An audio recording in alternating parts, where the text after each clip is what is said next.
La verdad nos hace libres.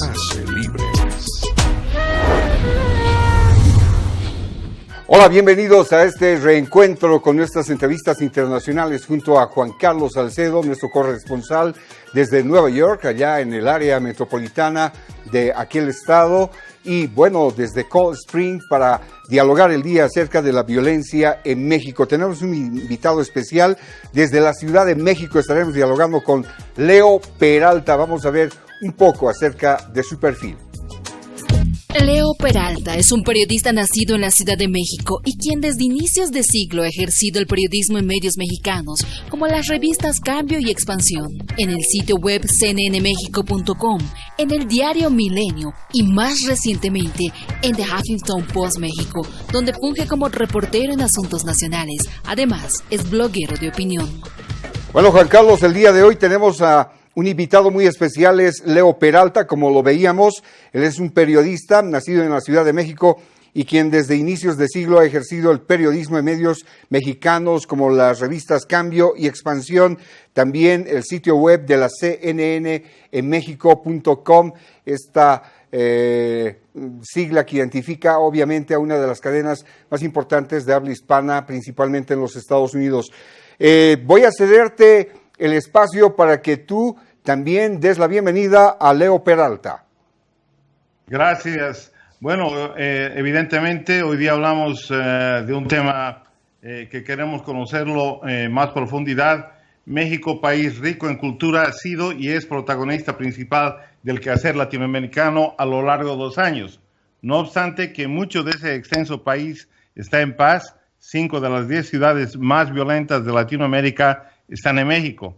Algunos se han referido a esta república como la más mortífera después de Siria. ¿Cuánto de ello es mito o realidad? Aún así, el pueblo mexicano ha demostrado una increíble capacidad de resiliencia, adaptándose positivamente a situaciones muy adversas.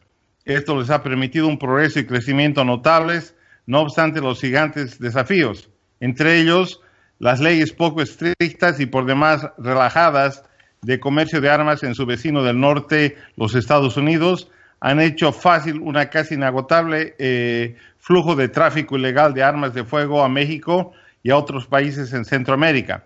La situación en México es altamente compleja y las raíces de los desafíos de hoy no son de una década atrás, sino más bien tienen asidero histórico de generaciones.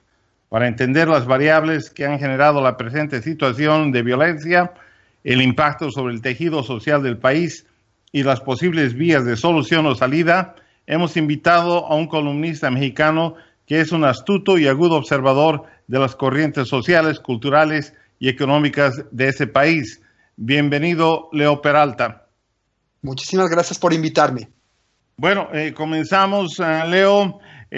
Usted escribió recientemente un artículo titulado "La violencia nos devuelve al México del siglo XIX". Esto implicaría que la violencia ha sido parte de la fibra de México por cientos de años. ¿Por qué hace esa declaración y cuáles son las secuelas en el México de hoy? Bueno, lo que ocurre es que México, como quizá algunos de sus televidentes sepan, vino desde inicios del siglo XX, tuvo un proceso revolucionario, la famosa Revolución Mexicana, que produjo un considerable monto de violencia. Se habla de 1 millón de muertos en un país que en aquel momento tenía 10 millones de personas como población total. A lo largo del siglo XX el país se fue pacificando, la tasa de homicidios fue reduciéndose sostenidamente, por lo menos desde la década de 1930, cuando se tienen registros confiables, y esta tendencia fue disminuyendo hasta el año 2007. En el año 2007, por razones que todavía no se comprenden a cabalidad, comenzó a repuntar la tasa de homicidios. Utilizo esta variable de la tasa de homicidios porque es quizá la que mejor nos puede indicar lo que sucedió en México, y a partir de ese momento se ha sucedido una suerte como de rebote en la ocurrencia de homicidios en México. Y bueno, pues justamente ahorita revisando algunos datos, la tasa de homicidios que se reporta para el año 2016, todavía no se liberan los datos para 2017, el año que concluyó, pues se aproximan a lo que tenía México en la década de 1960, Pocho. Aquí estamos, decía, desde Bolivia. Bienvenido nuevamente, Leo Peralta. Hace menos de un año atrás, el Instituto Internacional de Estudios Estratégicos publicó una encuesta llamada Armed Conflict Survey 2017, que generó un gran debate. Este estudio ha catalogado a su país, a México, como la segunda nación más mortífera después de Siria, con un nivel de fatalidades que sobrepasó a Irak y a Afganistán. A su criterio, ¿esto es real o más bien una lectura equivocada de la situación en aquel país? ¿Qué dice usted? Bueno, si tomamos en cuenta el volumen, la cantidad de homicidios, ciertamente es una situación bastante preocupante. La cantidad de homicidios que han sucedido, sobre todo desde 2007, que es el año donde comenzó este repunte, sí es de mucha preocupación. Está rondando los 20,000 homicidios anuales, homicidios obviamente con arma de fuego o de alguna manera agresiva, lo cual sí está generando, obviamente, si comparamos esta cifra con lo que ocurre en naciones más pequeñas como Siria, cuya población, si no mal recuerdo, es de alrededor de 20 millones, o Venezuela, que tiene alrededor de 30 millones, pues sí, el volumen bruto de homicidios en México es mucho mayor. Sin embargo, me gustaría primero ahí hacer un rápido apunte. México es una nación que tiene más de 120 millones de habitantes, por lo cual la cantidad de homicidios es muy grande, no es en modo alguno para diluir la situación. Sin embargo, todo esto sucede en una nación muy, muy, muy extensa, en una sociedad, en una de las ciudades, una nación que tiene algunas de las ciudades más grandes del planeta, la Ciudad de México. Tan solo su área metropolitana se estima que tiene una población de más de 21 millones de habitantes. Entonces, ciertamente es una situación de mucha preocupación. Sí podemos decir que la situación de violencia en México es extremadamente grave. Es un problema que incluso hoy día, y si gustan lo hablaremos más adelante, se ha convertido en un tema de las campañas políticas para la presidencia de la República que se realizarán este verano. Y bueno, probablemente es un tema muy preocupante, y sí me atrevería a decir, quizá no podría afirmar que México es el segundo país más mortífero del planeta, pero ciertamente es una situación de extremada preocupación entre la población mexicana. Bueno, gracias, Leo. Entre las causas de violencia, normalmente se habla a menudo de las disputas territoriales entre carteles de tráfico de drogas, pero no se habla mucho acerca del débil control que existe en la frontera y el flujo de armas que vienen de los Estados Unidos a México. Usted se refirió a ese fenómeno como a que los Estados Unidos están llenando de plomo a México. ¿Puede explicarnos un poquito sobre eso? Claro que sí. Lo que ocurre es relativamente sencillo. Para empezar, México y Estados Unidos compartimos una frontera extremadamente dilatada. Es una frontera de más de 2,000 kilómetros que transcurre por algunos de los lugares más inhóspitos que existen en el planeta. Estamos hablando de zonas desérticas, de montañas. Y bueno, como es muy bien sabido probablemente sus televidentes, la política de adquisición y posesión de armas en Estados Unidos es extremadamente laxa. Las regulaciones suelen ser débiles y existen muchísimos agujeros legales. Esto hace que el comercio de armas al interior de Estados Unidos sea muy alto y sea virtualmente irrestricto. Esto hace que obviamente el flujo de armas, excedente de armas que se vendan, pasen fácilmente la frontera entre México y Estados Unidos y lleguen a México. El estudio al que hacía referencia, que usted me señala, incluso indica que en países mucho más allá de México, estamos hablando de naciones como Haití, como Costa Rica, incluso hasta Canadá, llegan flujos de armas provenientes de Estados Unidos. El problema es que las armas que están viniendo a México no son armas ligeras, son armas, como se les denomina aquí, armas de asalto, es decir, armas de muy alto poder, de muy alto calibre, que son armas que normalmente hasta finales de la década pasada solamente estaban en posesión o de cuerpos policíacos o de las Fuerzas Armadas de México. Es decir, hoy día los grupos criminales que adquieren y utilizan estas armas tienen un poder de fuego que se asemeja o que se acerca mucho al que tienen las fuerzas del orden en México, lo cual pues genera enormes problemas. Y además el otro gran problema al que yo hago relevancia está en que estas armas se han distribuido casi uniformemente por todo el país. México es una nación muy extensa, es una nación igual de más de 2 millones de kilómetros cuadrados, pero justamente gracias a las vías de comunicación y al desarrollo de vías terrestres como carreteras o autopistas, el tráfico de las armas provenientes de Estados Unidos, pues las podemos encontrar lo mismo en el sur de México, en la frontera con Guatemala, que en regiones como el occidente, sí. Muy bien, estamos hablando con Leo Peralta, periodista mexicano. Él ha estado formando parte de grupos como Expansión en el sitio web de la CNN en México, el diario Milenio y lo más reciente de Huffington Post México. Bueno, él está con nosotros como invitado especial hablando de la violencia en aquel país.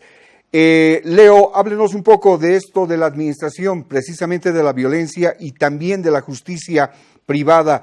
¿Ha cedido el Estado mexicano espacios funcionales básicos? ¿Qué lectura tienen de esto? Bueno, lo que ha ocurrido es que las fuerzas del orden en México, hay que entender rápidamente de dónde venimos. Las fuerzas armadas mexicanas y las fuerzas de seguridad mexicanas no estaban diseñadas para un control territorial duro, por así decirlo. Es decir, el país, como les acabo de comentar, es muy extenso y es muy difícil que una fuerza armada pueda tener un control de un país tan extenso y además geográficamente tan diverso, donde hay zonas selváticas como ocurre en el sur del país o zonas montañosas como ocurre en el occidente y en el noroccidente del país. Esto hizo que mucho del control de seguridad se le encargara a fuerzas locales, policías municipales. Los municipios son la base de la unidad mínima de gobernación en México, que es, a su vez se agrupan en estados y a su vez están agrupados dentro de la Federación de México. Lo que ocurre es que las fuerzas de seguridad pública tradicionalmente eran débiles y su propósito era más de control político que de control de seguridad pública. Una vez que comienzan en el 2006 a incrementarse sensiblemente las situaciones de inseguridad, las fuerzas de seguridad no tienen las herramientas ni logísticas ni el personal suficiente para contener una situación de riesgo permanente. Las encuestas que se han hecho recientemente sobre la situación de las fuerzas de seguridad en México nos dan una idea de que tan solo el 20%, por ejemplo, el 20% de los miembros de las fuerzas del orden en México son personas que tuvieron que comprar su propio uniforme. Son personas cuyos salarios a veces no rebasan los $250 al mes. Son fuerzas que están mal armadas, en ocasiones incluso deben de pagar sus propias armas, sus propias municiones, incluso y tampoco reciben ni promociones ni educación. Son fuerzas de seguridad muy mal adaptadas. Quiero pedirle su comentario acerca de una declaración en el New York Times de hace relativamente poco tiempo atrás. Indicaba que México, y leo acá, no es un estado fallido ni está cerca de serlo. No obstante, en algunos núcleos del país sus instituciones se han desmoronado lo suficiente para que imperen condiciones que asemejan las de un estado fallido. Esto, las defensas comunitarias, etcétera, creo que va mucho en conexión a lo que nos está explicando. Es correcto. En algunas zonas del país, bueno, hay que decir también que México es una nación, aunque está organizada formalmente como una federación, tradicionalmente el control político se ejerce desde la Ciudad de México. Ahí es donde se concentran la mayor parte de las fuerzas de seguridad y de las fuerzas armadas. En el resto del país la situación varía muchísimo dependiendo de la geografía, de las actividades económicas. El artículo de New York Times hace referencia a algunos casos. Uno es el de los productores de aguacate en un estado del occidente de México que se llama Michoacán.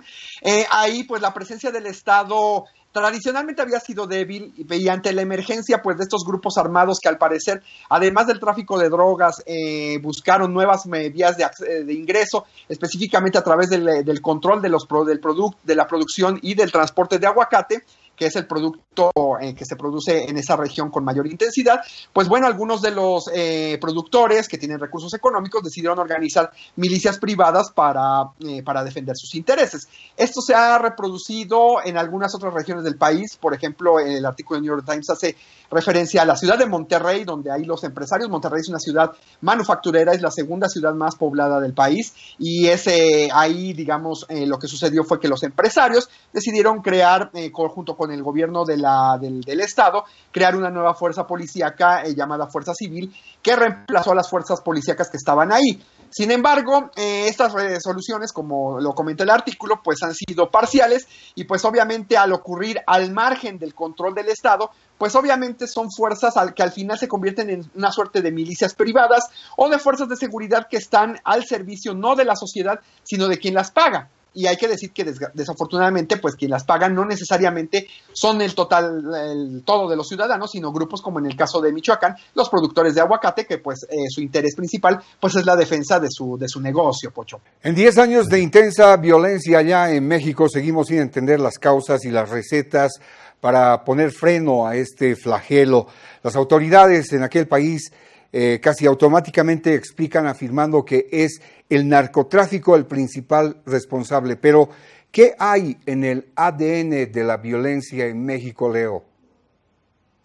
Podría decirse en un inicio que sí existían grandes cárteles del narcotráfico dedicados al trasiego de drogas y estupefacientes hacia Estados Unidos.